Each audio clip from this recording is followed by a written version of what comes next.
دو آدمیوں کو حکم ہوگا جہنم میں ڈالنا، ایک دوڑ لگا دے گا اور ایک تھوڑا سا جا کے پیچھے مڑ گئے، پھر اگے جائے گا، پھر آئیں گے۔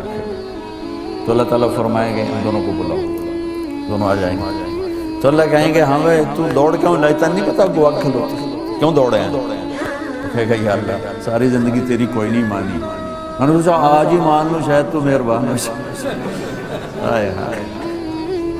اچھا دوسرے سے کہے گا تو پیچھے مڑ مڑ کی وے نہ ہوں، وہ کہے گا یا اللہ تیرے نیک بندوں سے سنا تھا تو بڑا مہربان غفور و رحیم ہے، تو میں پیچھے مڑ مڑ دیکھتا تھا کہ ابھی مجھے واپس بلائے گا، ابھی مجھے واپس بلائے گا۔ تو اللہ تعالیٰ فرمائے گا تم دونوں نے مجھے خوش کر دیا، جاؤ جنت۔ تو بہانے جنتی جا رہے ہوں کہ ادھر جہنمی کھڑے ہوں گے، تو ایک آدمی کہے گا بھائی صاحب ہاں جی جنتی آپ مجھے پہچانتے ہو؟ کہا وہ ایک دن آپ کو وضو کی ضرورت پڑی تو آپ کے پاس پانی نہیں تھا، میں نے آپ کو وضو کرایا تھا، کوئی میری سفارش کرتے ہو؟ وہ کہے گا یا اللہ اس نے مجھے اپنی ایک نیکی یاد دلائی ہے، میرا جی نہیں چاہتا کہ میں چلا جاؤں یہ جہنم میں جائے۔ تو اللہ تعالیٰ فرمائیں گے چل اس کو لے چل۔ اویس کرنی کا نام آپ نے سنا؟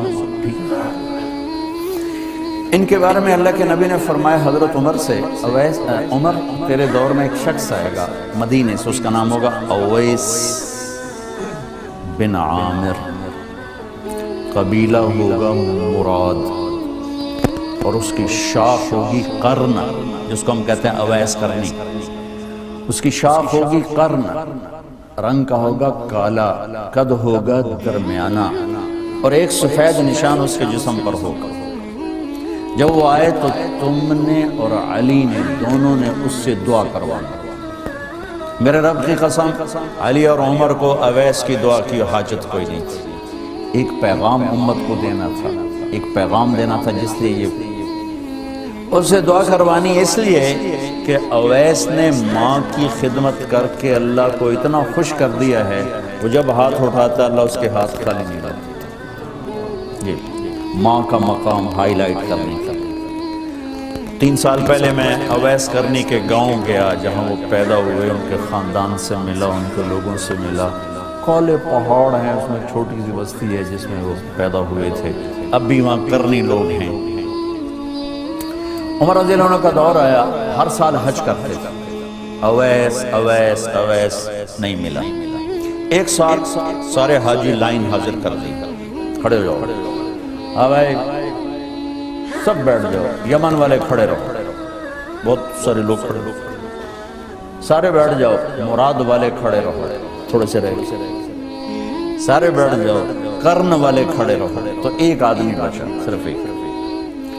تو آپ نے فرمایا تو کرنی ہے کہ جی اویس کو جانتے ہو؟ جانتے ہو، میرا سگا بھتیجا، بھائی کا بھائی، لیکن وہ تو تھوڑا سا ہلا ہوا ہے، پاگل سا ہے،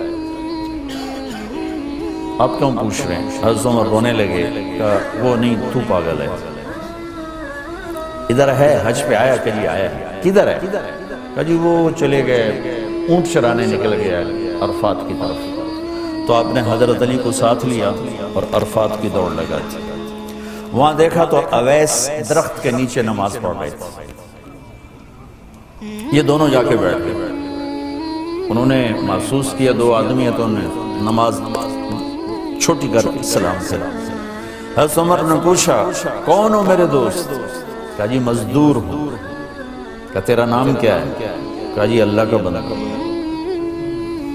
حضرت عمر نے کہا بھائی سارے اللہ کے بندے ہیں، تیری ماں نے تیرا نام کیا رکھا ہے؟ یہ تو ان دونوں کو جانتے ہی نہیں تھے، پہلی دفعہ آئے تھے۔ کہنے لگا آپ کو پوچھنے کی کیا ضرورت پڑ گئی؟ تو حضرت علی نے کہا کہ میرے دوست یہ امیر المومنین ہیں عمر بن خطاب، اور میں ہوں علی بن ابی طالب۔ پھر وہ ایسے ہل گئے، کہنے لگے جی میں تو معافی چاہتا ہوں، میں تو آپ کو پہچانتا ہی نہیں تھا۔ تو آپ نے کہا تو اویس ہے؟ کہا جی میں اویس۔ کہا تو ہاتھ اٹھا ہمارے لیے دعا کر۔ وہ رونے لگے کہ میں آپ کے لیے دعا، میں تو آپ کے قدموں کی خاک بھی نہیں، اور ہے بھی نہیں۔ ساری دنیا کے اولیاء، ابدال، ولی ایک صحابی کے بعد جس نے نبی کو آنکھوں سے دیکھا اس کو کوئی نہیں پکڑ سکتا، اس کے برابر کو نہیں آ سکتا۔ اور پھر عمر جیسی ہستی اور علی جیسی ہستی، آپ نے حضرت علی کا ہاتھ پکڑا اور یہاں سینے سے لگا کر کہا علی تجھے خوشخبری ہو، جنت میں تیرا گھر میرے گھر کے سامنے ہو۔ اور آپ مسجد میں انٹر ہوئے تو آپ کے ادھر ابو بکر تھے اور ادھر عمر تھے، تو آپ نے یوں دونوں کے ہاتھ پکڑ لیے ایسے، وہ سامنے صحابہ تھے، کہا مجھے دیکھ رہے ہو کہ یہ دیکھ رہے ہیں؟ تو آپ نے کہا قیامت کے دن میں اس طرح اٹھوں گا کہ میرے دائیں طرف ابو بکر ہوگا اور بائیں میرے عمر ہوگا، اور ہم ایسے تینوں اکٹھے قیامت کے دن اٹھائے جائیں گے۔ اور آپ نے کہا حج والے دن 9 تاریخ کو آپ نے کہا اس وقت میرا اللہ تمام صحابہ پہ فخر کر رہا ہے اور عمر پہ خاص طور پہ فخر کر رہا ہے، میرے بعد کوئی نبی ہوتا تو عمر ہوتا۔ اتنی بڑی ہستیوں کو کیا ضرورت ہے اویس کی دعا کی؟ ماں کا مقام بتانے کے لیے یہ ساری بات آپ نے فرمائی، دعا کروانی ہے کہ اس نے ماں کی خدمت کر کے وہ کر دیا ہے کہ جب بات ہے یہ مقام جہاد سے نہیں ملا، تبلیغ سے نہیں ملا، ذکر سے نہیں ملا، تہجد سے نہیں ملا، تلاوت سے نہیں ملا، حج سے نہیں ملا، عمرے سے نہیں ملا، خرچ سے نہیں ملا، خیرات سے نہیں ملا، سخاوت سے نہیں ملا، جان دینے سے نہیں ملا، یہ ماں کی خدمت سے مقام ملا کہ عمر اور علی جیسوں کو کہا جا رہا دعا کروانا اس سے، اور وہ رو رہے ہیں کہ میں توڑا نوکر، میں میری مجال میں توڑے واسطے، کہا بھائی اللہ کے نبی نے فرمایا تھا کہ دعا کروا لو، تو دعا کروائی ان دونوں نے، حضرت اویس سے دعا کروائی۔ حضرت عمر نے فرمایا میرے پاس رہو گے؟ کہ نہیں میں آپ کے پاس نہیں رہوں گا۔ کہاں رہو گے؟ کہا میں کوفے رہوں گا۔ تو آپ نے فرمایا کوفے کے گورنر کو خط لکھ دوں؟ تو کہا جی نہیں میں تو عام لوگوں میں رہوں گا، خط نہیں لکھنے۔ اگلے سال حج پہ لوگ آئے تو آپ نے وہاں کے سردار سے پوچھا اب ان کو اویس کی خیر خبر؟ کہا جی بہت برے حال ہے۔ ارے وہ بہت بڑے آدمی ہیں، اللہ کے نبی نے ہم سے کہا تھا کہ ان سے دعا کروانی ہے، یا کہ ان سے دعا کروانا۔ یہ حاجی جب واپس پہنچے تو اویس کو ڈھونڈتے دیکھا تو دریائے فرات کے کنارے نفل پڑ رہے، جا کر بیٹھ گئے۔ اویس بھائی ہمارے لیے دعا کرو۔ لگے تم حج سے آئے ہو، تم کرو کہ میں کروں؟ کہ یا تو کر۔ کہنے لگے کہیں عمر سے تو ملاقات نہیں ہوئی؟ کہیں میرا پتہ تو نہیں چل گیا؟ ہاں جی عمر سے ملاقات ہوئی۔ تو ان کے لیے دعا کی اور اپنا بوریا بستر اٹھایا اور کوفہ چھوڑ کے بصرے چلے گئے کہ اب میری یہاں مشہوری ہو جائے گی شہرت سے بچنے کے لیے۔ اب ایک اور حدیث سنا، میرے نبی نے فرمایا کہ جب لوگ جنت میں جا رہے ہوں گے، اویس بھی جا رہا ہوگا، دروازے کے قریب اللہ فرمائیں گے باقی سب کو جانے دو، اویس کو روک لو۔ تو وہ اویس پریشان ہو جائیں گے کہ اب بوئے تھے آتے کیوں رکاوٹ بن گئی، دروازے پہ آگے کیا رکاوٹ ہو گئی؟ تو کہیں گے یا اللہ آپ نے مجھے کیوں روکا ہے؟ تو اللہ تعالیٰ فرمائیں گے پیچھے دیکھو۔ پیچھے دیکھیں گے تو جہنم کے لوگ کھڑے ہوں گے، مجرم۔ کہیں گے اویس تو نے مجھے خوش کیا ماں کی خدمت کر کے۔ کیا کہا؟ ماں کی خدمت کر کے۔ جو بیچاری مائیں ذلیل ہو رہی ہو، یہاں زیادہ ہوتی ہیں پاکستان میں کم ہوتی پر ہوتی وہاں بھی۔ اسی سفر میں کتنی ماؤں کے اتنے پرچے آئے کہ میرا بیٹا شراب پیتا اور پھر مجھے گالیاں نکالتا۔ بھر گئے میری جیبیں پرچوں سے، کیونکہ مستورات بھی بیان میں آتی تو ہر بیان میں کوئی نہ کوئی پرچہ آیا کہ میرا بچہ مجھے گالیاں نکالتا ہے، شراب پیتا ہے، زنا کرتا ہے، پھر مجھے گالیاں نکالتا ہے۔ تو یہاں زیادہ ذلیل ہے، ہمارے ہاں بھی کوئی کم ذلیل نہیں ہے، کوئی قسمت والی ماں ہے جس کو فرما بردار اولاد ملتی ہے۔ تو اللہ فرمائیں گے اویس تو نے مجھے بہت خوش کیا ماں کی خدمت۔ دیکھیے جہنم کے لوگ کھڑے ہیں تو انگلی کا اشارہ کرتا جا، اللہ جدھر جدھر تیری انگلی کا اشارہ ہوگا ادھر ادھر لوگوں کو جہنم سے نکال کے جنت میں ڈال دوں گا۔ آج میں تیری طفیل لاکھوں آدمیوں کو جنت میں پہنچاؤں گا۔ عدد ربیع و مدر، لاکھوں کا لفظ نہیں آتا، ربیع و مدر عرب کے دو قبیلے اپنی تعداد میں سب سے زیادہ تھے، تو اللہ تعالیٰ کہیں گے اویس آج تیری طفیل جتنا ربیع اور مدر دو بڑے قبیلوں کے لوگ ہیں اتنے مجرم آج تیری طفیل جنت میں ڈال۔ سبحان اللہ، جاؤ میرے رب نے مقام بخشا کہ عمر اور علی سے کہا جا رہا ہے دعا کروانا، اور جنت کے دروازے پر کھڑا کر کے فرمایا جا رہا ہے پیچھے نظر دوڑا، دیکھ جتنے جہنم کے لوگ کھڑے ہیں، اشارہ کر تیرے طفیل آج ربیع اور مضر کی تعداد کے برابر لوگوں کو جنت میں ڈال۔ ایک اور واقعہ بھی سنا، آپ نے فرمایا میں آج رات جنت میں گیا۔ ایک تو معراج ہے جو جاگتے ہوئے، خواب میں تو بہت دفعہ ہوا، آج رات میں جنت میں گیا، میں نے آواز سنی قرآن کی تلاوت، میں نے پوچھا یہ کون تلاوت کر رہا ہے؟ ان کا جی یہ حارثہ بن نعمان ہے۔ تو آپ نے کہا حارثہ بن نعمان، وہ تو مدینے بیٹھا ہے۔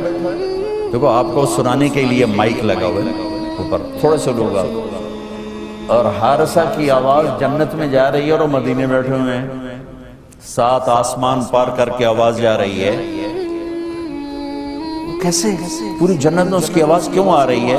کہ یا رسول اللہ انہوں نے ماں کی ایسی خدمت کی ہے کہ اللہ تعالیٰ نے خوش ہو کر کہا ہے حارثہ جب قرآن پڑھے ساری جنت کو سناؤ، ساری جنت کو سناؤ۔ اچھا کیسی خدمت کرتے تھے؟ ماں کی کیسی خدمت کرتے تھے؟ ان کے کپڑے بیوی سے نہیں دھلاتے تھے، خود دھوتے تھے۔ ہم لوگ اپنی بیویوں پہ ڈنڈا چڑھا کے کھڑے تھے، میری ماں دے کپڑے دو، میری ماں دی روٹی پکا، میری ماں نو چاہ بنا کے دے۔ آپ کی بیوی کے ذمے آپ کی ماں کی خدمت نہیں ہے، میرے ذمے میری ماں کی خدمت ہے۔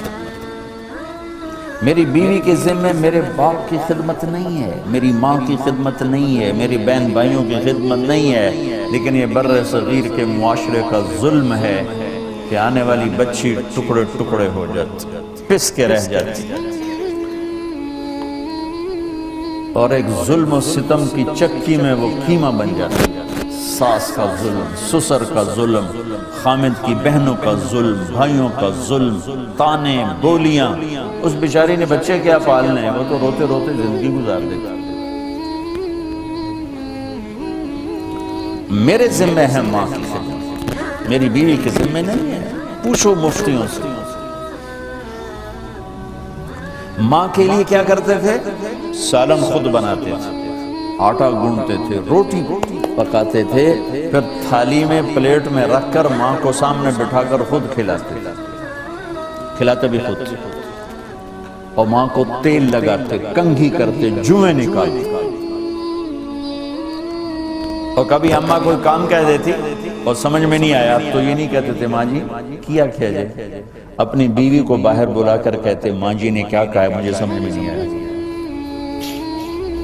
ایک دفعہ موسیٰ علیہ السلام نے پوچھا یا اللہ میرا جنت کا ساتھی کون؟ تو موسیٰ علیہ السلام نے فرمایا فلاں قصائی تیرا جنت کا ساتھی۔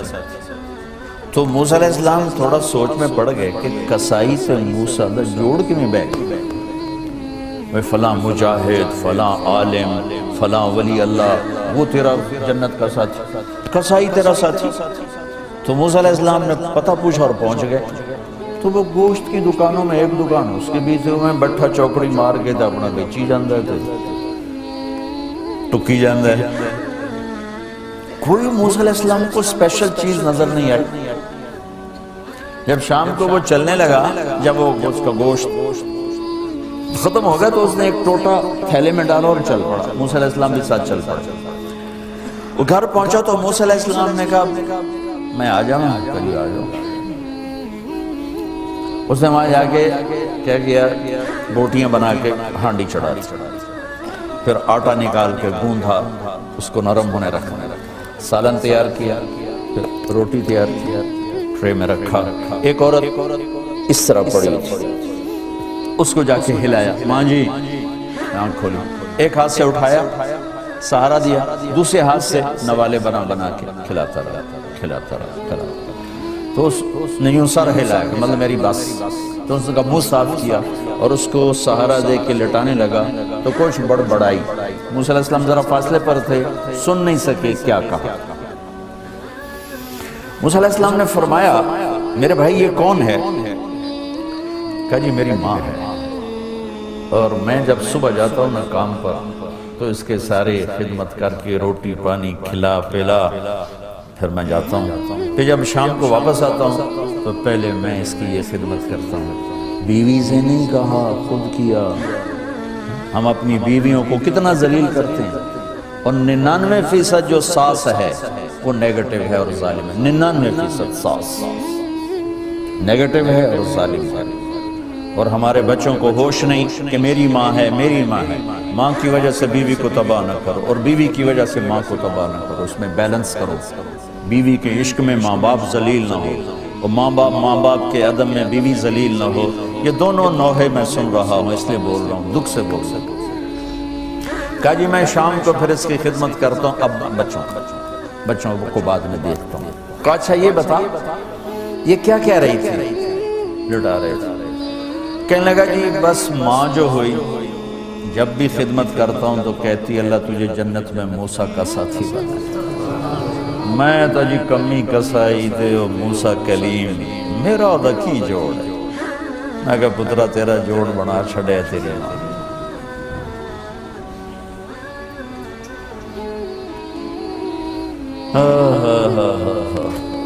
تو خیر بہت سی باتیں آپ کو بتا دیں،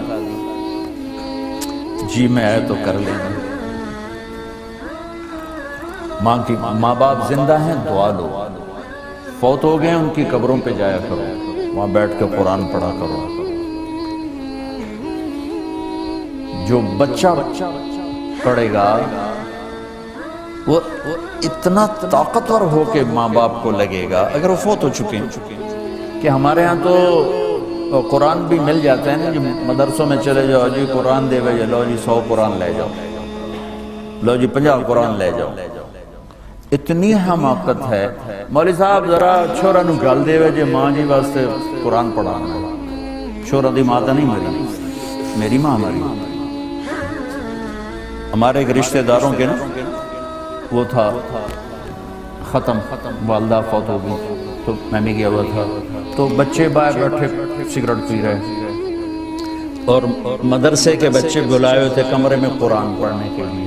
میں کہا چلو میرے نانکیں چوئی، میں کہا چلو میں بھی تھوڑا قرآن پڑھ رہا ہوں۔ میں جا کے قرآن کھول کے پڑھنا شروع کر دیا۔ تھوڑی دیر بعد مجھے محسوس ہوا کہ یہ بچے قرآن نہیں پڑھ رہے۔ میں نے جب دیکھا تو وہ نیچے ایک چھوٹا سا ریڈیو پڑا تھا، اس میں انڈیا پاکستان کا کرکٹ میچ ہو رہا تھا، اس کی کمنٹری چلتی اور وہ سارے وہ سن رہے تھے۔ اور جب ان میں سے کوئی آ جاتا تو شروع ہو جاتے ذالک الکتاب لا ریب فیہ ھدی للمتقین الذین یؤمنون بالغیب۔ جب وہ چلے جاتے کیڑا آؤٹ ہوئے، کتنے سے پور ہوئے۔ 1 گھنٹہ یہ تماشا ہوتا رہا اور میں بیٹھا دیکھتا رہا۔ 1 گھنٹے بعد جا کر کہنے لگی قرآن مک گیا، وہ کمنٹری مک گئی آئی تھی۔ ہن کی ثواب گیا اما نو؟ کمنٹری دا ثواب گیا، قرآن دا ثواب تا نہیں گیا، کیونکہ اس پاگل نے خود ماں کے لیے پڑھنا تھا، اس نے ماں کے لیے بھی کرائے پہ قرآن لے لیا۔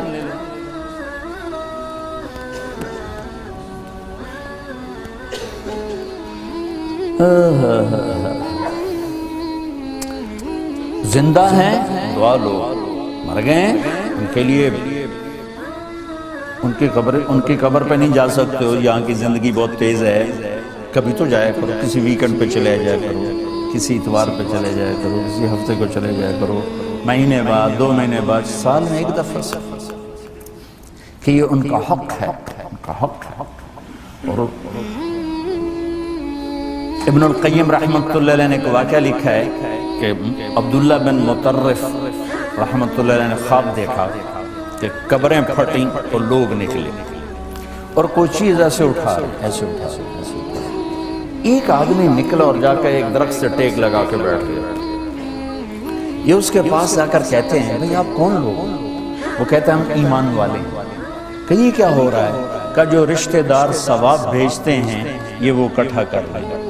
کہ تم کیوں نہیں اکٹھا کر رہے ہو؟ کہ میرا بیٹا حافظ قرآن ہے، ایک قرآن روزانہ ختم کر کے مجھے بھیج دیتا ہے، تو میں نے پرچون دی لوڑ نہیں رہ جانے، میرا تھوک دا کام. کہ تیرا بیٹا کیا کرتا ہے؟ کہ اس کی مٹھائی کی دکان ہے بازار. آنکھ کھل گئی، صبح ہوئی تو پہنچ گئے، بازار کھلا، دیکھا تو ایک نوجوان بیٹھا ہوا اور مٹھائی بیچ رہا اور ہونٹ ہلیں. پہلے اس کو نہ چیک کرتے رہے، پھر اس کے پاس آئے، بیٹا تیرا نام کیا ہے؟ وہی نام تھا جو خواب میں سنا. یہ کیا پڑھ رہے ہو؟ کہ جو قرآن پڑھ رہا ہوں. کتنا پڑھتے ہو؟ ایک ختم روزانہ پڑھا. کیا کرتے ہو؟ کہ والد کو ایصال ثواب کرتا. کیا اتنی مشقت کیوں اٹھاتے ہو؟ کہ وہ میرے لیے بہت کچھ چھوڑ گیا، میں چاہتا ہوں میں بھی اس کے لیے کچھ حصہ بنتا ہوں. تو یہ والدین کے حقوق میں سے کہ اگر وہ چلے گئے ہیں ان کے لیے ایصال ثواب کرو. ہمارے نا ایک فیملی تھی، 22 سال سے ان کے گھر میں مجرا بھی ہوتا تھا، جوا بھی ہوتا تھا. تو میں نے سلام دعا پڑھائی اور آہستہ آہستہ اللہ نے فضل فرمایا، سارے توبہ کر گئے. تو کہنے کہ ہمیں حج پہ لے چلو. حج پہ لے گیا. یہ 92 کی بات. تو میں منا میں سویا ہوا تھا، تو میں نے ان کے باپ کو میں نے خواب میں دیکھا، تاکہ میرے بیٹوں کو کہہ دیں کہ تمہاری نیکیاں مجھے پہنچنا شروع ہو. یہ میں نے دیکھا کہ میرے بچوں کو بتا دیں کہ تمہاری نیکیاں مجھے پہنچنا شروع ہو. تو بھائیو، جناب رسول اللہ صلی اللہ تعالی علیہ وسلم ایک زندگی لے کر آئے. اس کا میں نے چند گوشے آپ کو بتائیں. آپ ایک مکمل اور کامل اور اکمل اور اعلیٰ اور حسین ترین زندگی لے کر آئے.